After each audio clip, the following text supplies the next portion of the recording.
Okay, ladies and gentlemen, we're going to begin. Good morning, and welcome to the March 16th Victims' Compensation Board meeting. Would you please call the roll, Trish? Chairperson Marigold. Here. Board Member Richard. Here. Thank you.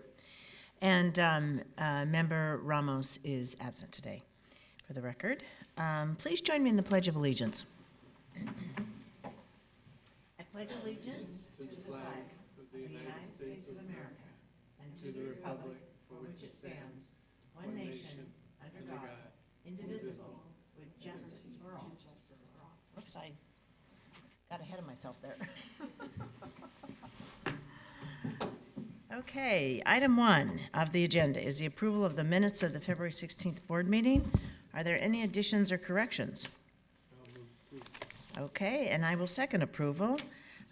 It has been moved and seconded to approve the February 16th board meeting minutes. All in favor? Aye.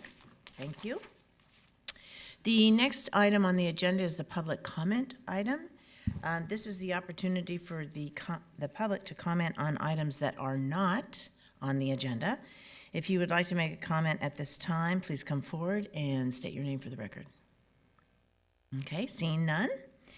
Item number 3 on our agenda this morning is the executive officer statement. Yes, Julie, would you thank like to give that? Yes, good morning, Madam Chair, Mr. Chavarro. I have 3 items for you this morning. First is reporting back on the conclusion of our month-long advertising campaign, which concluded this week, and our Facebook ad reached over 200,000 people and had over 350,000 impressions. Our Twitter ad received over 80,000 impressions and grew our follower base by over 200 people. That's great. Yes, we had also PSAs were distributed on stations with a combined viewership of over 35 million statewide and aired in 6 languages across the state. The newspaper and trade press ads combined reached over 2 million readers. Our 6 methods in 4 regions, which I described to you before, are intended to increase awareness of the program, and I will report later in the spring after the statistical analysis has been done and findings determined related to the outcome of the advertising campaign, which I hope will be a very positive report. Next, we are also now preparing for Crime Victims' Rights Week, this year being observed the week of April 2nd to April 8th. Our staff has prepared an infographic for distribution through social media. We have a payroll flyer insert for the March pay stubs for all state employees, a press release that highlights our activities, and an op-ed piece on victim services, which we are actively trying to place this week. Along with this, we will be conducting outreach at the annual Crime Victims United rally at the state capitol. What day is that? I'm sorry. This April 6th will be the event at the I Capitol. need to make sure I have it on my calendar. Okay, yeah. we'll hope that you can join us. And next, I'd like to show you a short video that we recently produced. Last year, Weave, our local partner, reached out to us to help create a short domestic violence awareness video for the waiting room at the Sacramento Native American Health Center here on J Street in downtown. The primary message in the video conveys that medical professionals are a safe source to report domestic violence abuse. The feedback about this video from staff and other members of the victim services community has been extremely positive, and we look forward to more collaborative efforts such as this in the future. Go ahead and let it go. Thanks.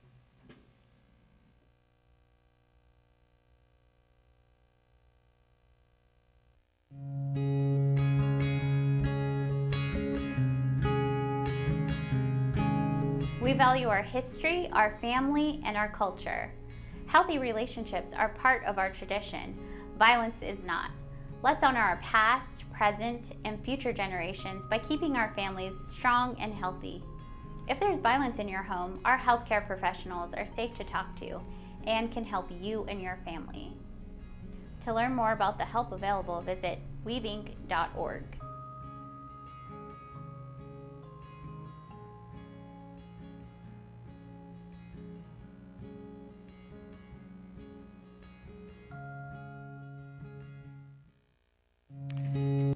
That's So great, this- Julie. Now we'll play here at the center. This plays at the center in the waiting room where the screens are, moving all the time. And so as patients are waiting to be Looping. seen, it will just continue to loop to convey that message that you're in a safe place. And if there are issues that are of concern to you, feel free and safe to talk about that here with your medical providers. So this is an example of the kind of collaboration that we're really focusing on to spread the word about the program and the breadth of assistance that we can provide. I think this is great. Maybe we can think about doing some other culturally sensitive and centered. Yes, now that this is done, there's a lot of yep. opportunity to adapt it and to bring it to other partners and ask And them. this would go well in other places in the state. Absolutely. Alpine County, Modoc. Yeah, it opens other up a lot of areas. opportunities Yeah. for us. So we've In, just been in a the terrific in partner. the Native American centers in those Right. areas. Yeah. Okay. Oh, that's excellent. Very good job. Yep. Yeah. And thank you to the staff for their help in making that happen for Weave. Okay. Okay. Is there any questions, Rick? No. Okay. Thank you. The next item is the contract report. Julie, would you brief us on that, please? Yes, I have 3 items on the contract report this morning. The first 2 are just reporting status. First is Leading Resources. This is a contract that's been executed in the amount of $110,060. This is to assist us in our strategic plan core values survey, which is a follow-up to the development and adoption of our strategic plan. And also the consultant is working with us to facilitate organizational management and leadership development.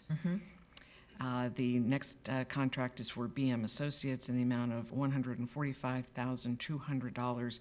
This is for independent verification and validation, which is normally referred to as IV&V services for our care modification project. This is underway. This is kind of the last step in our CARES project.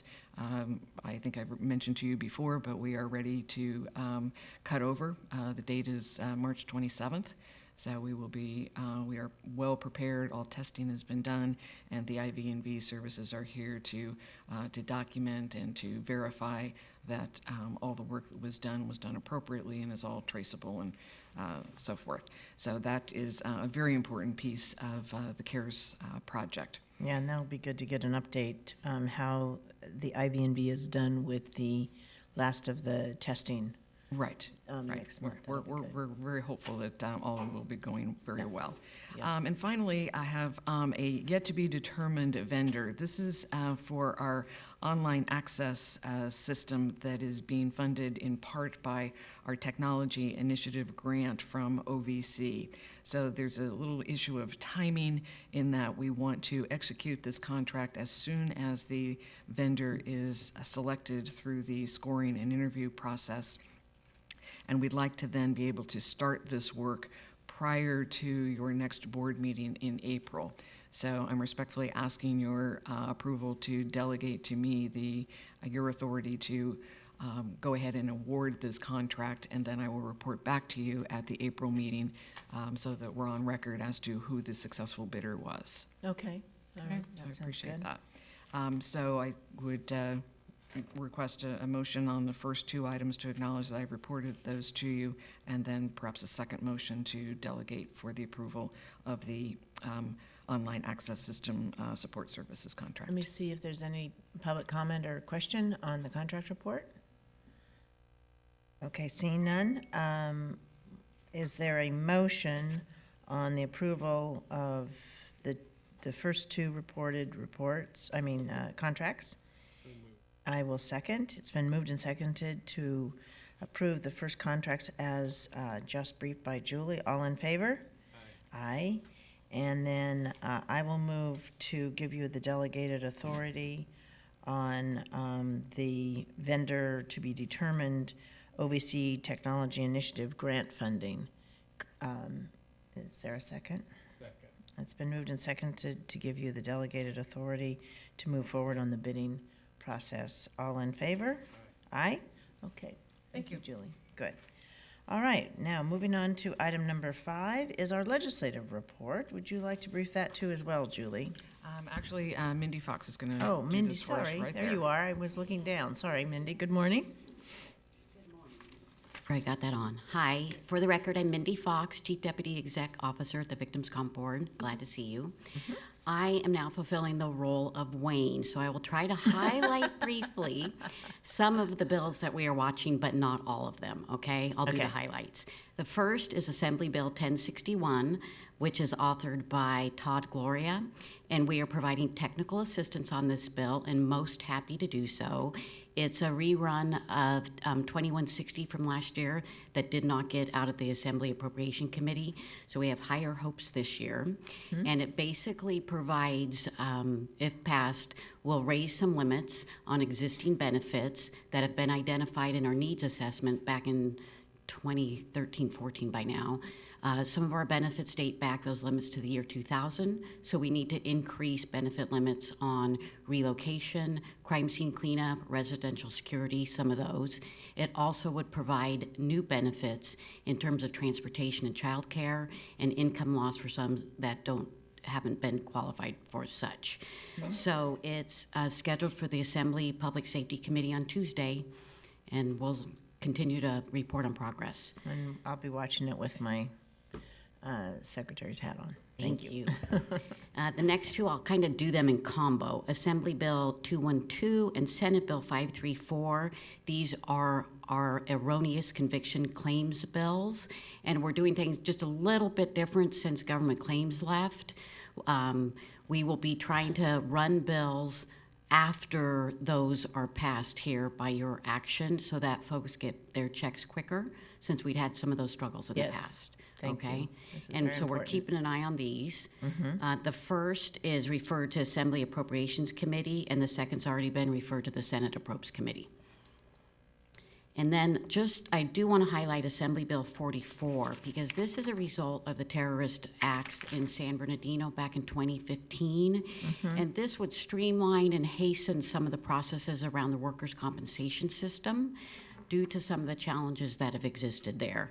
And I won't really belabor the technical changes, but it would provide for some flexibility in response to workplace violence acts and terrorist acts. And it would also be retroactive to those employees and first responders that were affected in San Bernardino. So we're keeping an eye on this.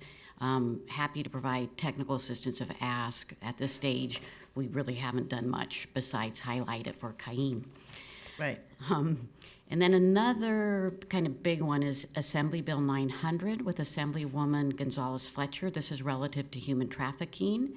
It would authorize the Victims Compensation Board to provide compensation equal to the loss of income or support that a human trafficking victim incurs as a direct result of the victim's deprivation of liberty during the crime.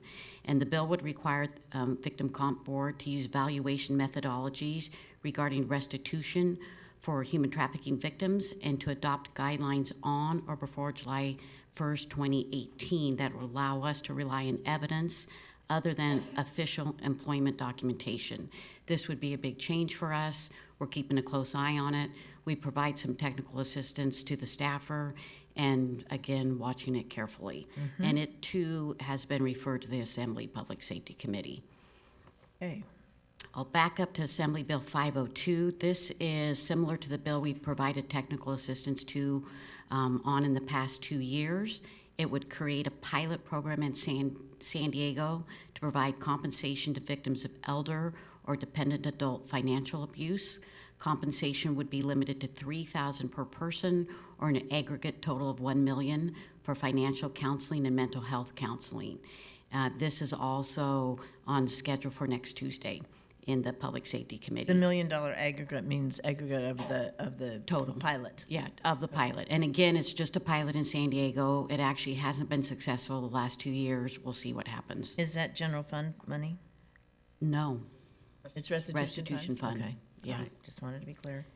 And then I'd like to highlight Assembly Bill 1384 with Assemblywoman Weber. This is relative to trauma recovery centers.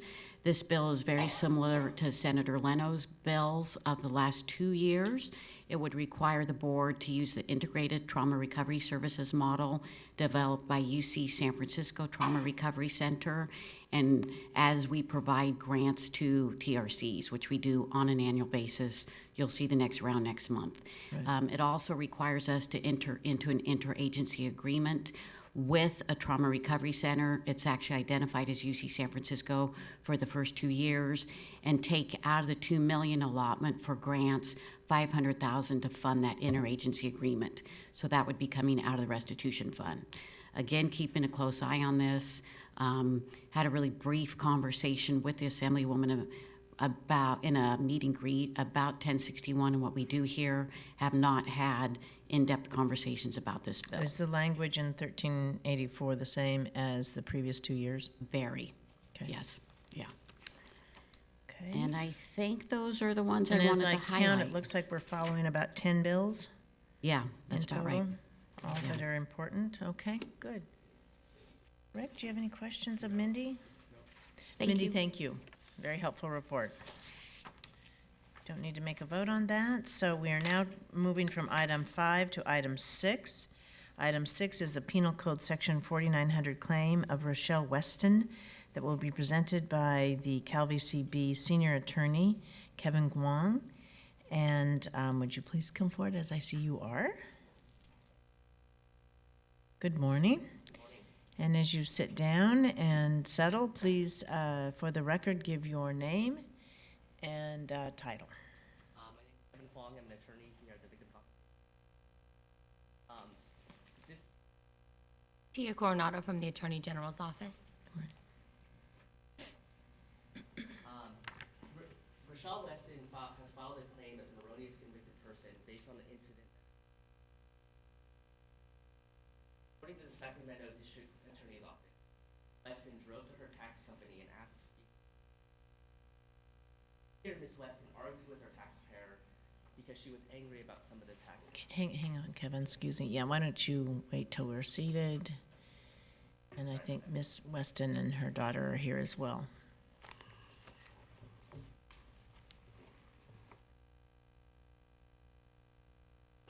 Okay, thank you all. We'll introduce you when we get to your testimony, okay? Thank you. Okay, Kevin, please proceed. Sorry. Ms. Weston argued with the tax preparer because she was angry about some of the tax work that had been prepared.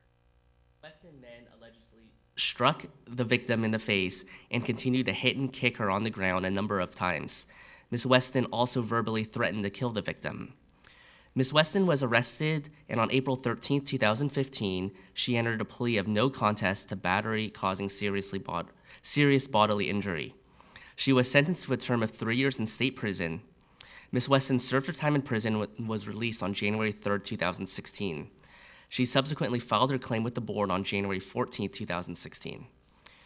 Ms. Weston did not appear at her hearing with a hearing officer, thus the matter was decided based on the written record. The hearing officer found that Ms. Weston has not met her burden of proof and has not proven that she did not commit the crimes with which she was charged. Ms. Weston did not provide any evidence of her innocence other than her denial of committing the crimes. Additionally, the hearing officer found that Ms. Weston's plea of no contest was voluntary. Thus, the recommendation before you is to deny Ms. Weston's claim as erroneously convicted person. Appearing for the Attorney General's office is Deputy Attorney General Tia Coronado, and also in attendance is the claimant, Ms. Weston. Okay, thank you, Kevin. Ms. Coronado? I have nothing to add that's not already in our written brief. Additional materials have been submitted by Ms. Weston that we do not believe change anything found in the proposed decision, and we would not object to When this were board. those materials submitted? I believe they were submitted on Friday. Okay. All right.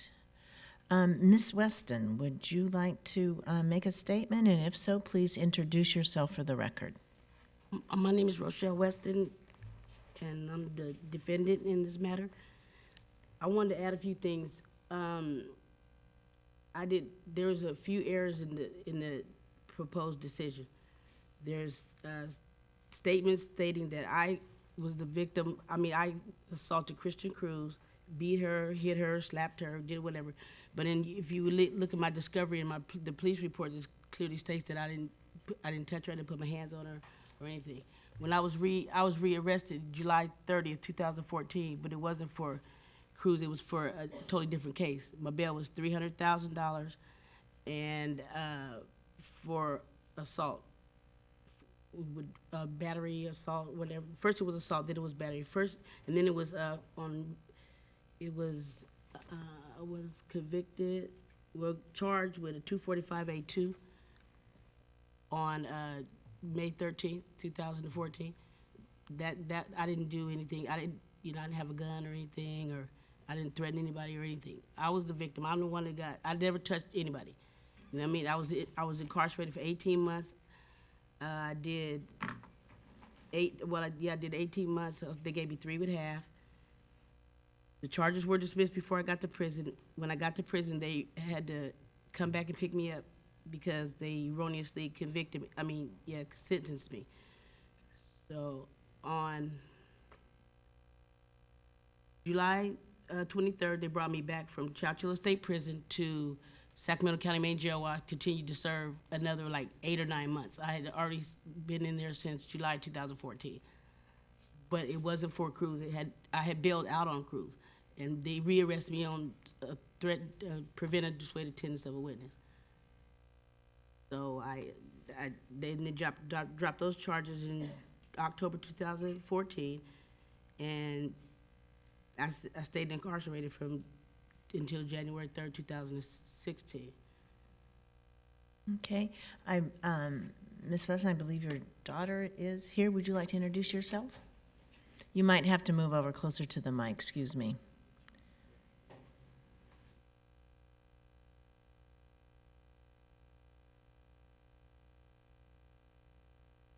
Hi, my name is Cheryl House. I'm Rochelle Weston's daughter.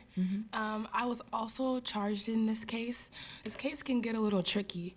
In no reports, in no hearings, in no testifies by Kristen Cruz herself, ever did an officer, Kristen Cruz, the alleged victim, or anyone else ever say that my mother, Rochelle Weston, ever put a finger on her, except for a slap that she said that my mom allegedly did. Which there was no evidence proven. The only altercation that she said that she had was between me and her, which I was charged for. So it's a little confusing. When you say me and her, who is the her there, Miss Cruz? Kristen Cruz, Okay. yes ma'am. I was charged for that. I have a misdemeanor assault, PC 245A. If you look over the evidence, once again, never has Kristen Cruz or any officer said that my mother, Rochelle Weston, put a single hand on her. So for her to be charged more serious than I was, and to go to prison and to serve a sentence more severe than I was, and I was the one who actually got physical with this woman, is a little bit absurd. Not only was my mom charged and served more time than me, she was sent to prison. When she was sent to prison, her counselor, Mr. Versage, contacted me because he was confused on why she was there. Her charge, when she got this legal status summary that Mr. Versage supplied me and my mother with, stated that she was sent to prison for a battery with serious injury, which is something that you cannot serve in prison. That's something that you can only serve in county jail time. So she was, how long were you at? How long were you in prison? 3 months. So she was in jail, pretty much just taking up time and taking up space for no reason. I contacted Sacramento County Sheriffs. I contacted the DA. I continuously contacted officers at Chowchilla State Prison, and I talked to my mom's appointed attorney as well as Mr. Versage, and no one can give me answers on why my mom was sent to prison. She was brought back, and she continued to serve time, which I believe the time on a battery with serious injury is only, I think it's like 6 months to a year. My mom served 18 months. So we're just a little bit confused on A, why she went to jail, 2, why she went to prison, and for 3, why she continued to serve time after she was brought back. And if I would like to add, Before we were sentenced, my appointed attorney and my mom's appointed attorney told me and my mother, and I have emails to prove that my mom was facing 4 to 5 different felonies, which was incorrect. We took our plea in April, and 3 of those 5 charges were dropped October 22nd. So why we weren't informed that these charges were dropped is a little bit confusing as well. And we kind of feel a little bit lied to, because if we would have known that my mom was only facing 2 charges, I would have took her to trial. She would have took her to trial. So we were told that she was facing all these felonies when they were dropped in public record October 22nd. And we took our plea April 13th. Okay, thank you. Does the Attorney General or Kevin, do either of you have any other comments? I do not, Okay. Madam Chairman. I'm going to ask our General Counsel Lorinda to state for the record what the role of Victims' Compensation Board is when it comes to 4,900 cases, what we can and cannot do for people who file 4,900 cases as this is. Thank you, Madam Chair. In a Penal Code Section 4900 case, the board's role is limited to recommending and that the legislature make an appropriation if the claimant, Ms. Weston in this case, can establish that the crime for which she was convicted either did not occur or was not committed by her, and that there was pecuniary injury suffered as a result of the conviction. I think the issue in this case that's somewhat lacking is the first element that needs to be established, that the crime was not committed or was not committed by Ms. Weston. And that's the narrow focus here. We don't have the evidence that proves that before us in the record, or has it been testified to before the administrative law judge, as I understand the record. Rick, do you have any questions? No. Okay. I don't have any further questions either. I'm prepared to move staff recommendation. I second approving staff recommendation for this case. All in favor? Aye. Aye. It's been moved and seconded and affirmatively voted to accept staff recommendation on this case. Thank you very much. Thank you all. Thank you, Madam Chairman, board members.